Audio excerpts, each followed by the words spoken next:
వివరాలు చూద్దాం. అంతరిక్ష రంగంలో భారత్ మరో మైలురాయిని అధిగమించింది. 140 కోట్ల మంది భారతీయుల ఆశల్ని మోసుకుంటూ నిన్న మధ్యాహ్నం అమెరికాలోని కెనడీ అంతరిక్ష కేంద్రం నుంచి ఫాల్కన్ 9 రాకెట్ ద్వారా రోదస్సులోకి బయలుదేరిన శుభాం శుక్లా వ్యోమగాముల అంతరిక్ష యాత్ర విజయవంతమైంది. 28 గంటల పాటు ప్రయాణించి వారు దిగ్విజయంగా అంతర్జాతీయ స్పేస్ స్టేషన్కి చేరుకున్నారు. 41 సంవత్సరాల తర్వాత ఒక భారతీయుడు రోదస్సులో అడుగు పెట్టడంతో యావత్ భారతావని హర్షాతిరేకాలు వ్యక్తం చేసింది. మరిన్ని వివరాలు.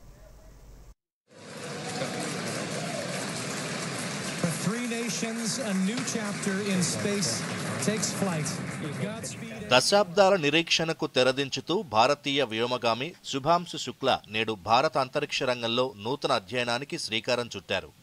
అంతర్జాతీయ స్పేస్ స్టేషన్లో కాలు మోపిన తొలి భారతీయుడిగా గ్రూప్ కెప్టెన్ శుభాంగ్ శుక్లా చరిత్ర సృష్టించారు. 1984 తర్వాత రోదస్సులోకి వెళ్లిన రెండో భారతీయుడిగా మరో రికార్డుని సొంతం చేసుకున్నారు. అంతరిక్ష రంగంలో దినదినాభివృద్ధి చెందుతున్న భారత్ మానవ సహిత రోదస్సు యాత్రకు శ్రీకారం చుట్టి అభివృద్ధి చెందిన దేశాల సరసన నిలిచింది. అమెరికా అంతరిక్ష పరిశోధనా సంస్థ నాసా, భారత అంతరిక్ష పరిశోధనా సంస్థ ఇస్రో సంయుక్తంగా యాక్సియం 4 మిషన్ను చేపట్టాయి. అంతర్జాతీయ అంతరిక్ష కేంద్రం ISSకు వ్యోమగాములను పంపించి అక్కడ కీలక పరిశోధనలు చేపట్టడమే ఈ మిషన్ ప్రధాన లక్ష్యం.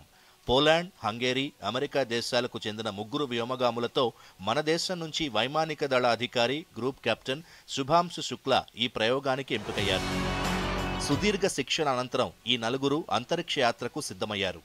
ప్రపంచ దేశాలు ఆసక్తిగా చూస్తున్న వేళ ఈ 4 నిన్న మధ్యాహ్నం 12 గంటల 1 నిమిషానికి ఫాల్కన్ రాకెట్లో అమెరికాలోని కెన్నడీ అంతరిక్ష కేంద్రం నుంచి బయలుదేరారు.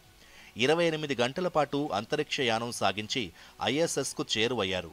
గురువారం సాయంత్రం 4 గంటల 3 నిమిషాలకు వీరిని తీసుకొచ్చిన రాకెట్ ఫాల్కన్ ISSతో డాకింగ్ విజయవంతంగా పూర్తయింది.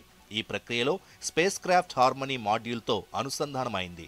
డాకింగ్ పూర్తయిన కొద్దిసేపటికే శుభాంశు శుక్లా సహా 4 వ్యోమగాములు అంతరిక్ష కేంద్రంలోకి ప్రవేశించారు. దీంతో ISSలో అడుగుపెట్టిన తొలి భారతీయుడుగా శుభాంశు శుక్లా చరిత్ర సృష్టించారు. ఈ మిషన్లో వ్యోమగాములు 14 రోజుల పాటు అంతరిక్ష కేంద్రంలో గడుపుతారు. ఈ సమయంలో 60కి పైగా శాస్త్రీయ ప్రయోగాలు, వాణిజ్య కార్యకలాపాలు, విద్యా సంబంధిత కార్యక్రమాలు నిర్వహిస్తారు. శుభాంశు శుక్లా 7 ప్రయోగాలకు నాయకత్వం వహిస్తున్నారు. ఈ ప్రయోగాల్లో మైక్రోగ్రావిటీలో కండరాల పునర్జనన, తినదగిన సూక్ష్మ అల్గీ పెంపకం, జలజీవుల జీవన సామర్థ్యం, డిజిటల్ డిస్ప్లే వంటివి ఉన్నాయి. భారత అంతరిక్ష పరిశోధన సంస్థ ఇస్రోకు ఈ మిషన్ కీలకమైన మైలురాయి.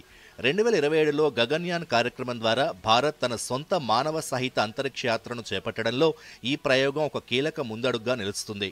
1984లో Rakesh Sharma Soviet Soyuz T-11 మిషన్లో అంతరిక్షంలోకి వెళ్లిన తర్వాత 41 సంవత్సరాలకు భారత్ మళ్లీ మానవ సహిత అంతరిక్ష ప్రయాణంలో సత్తా చాటింది.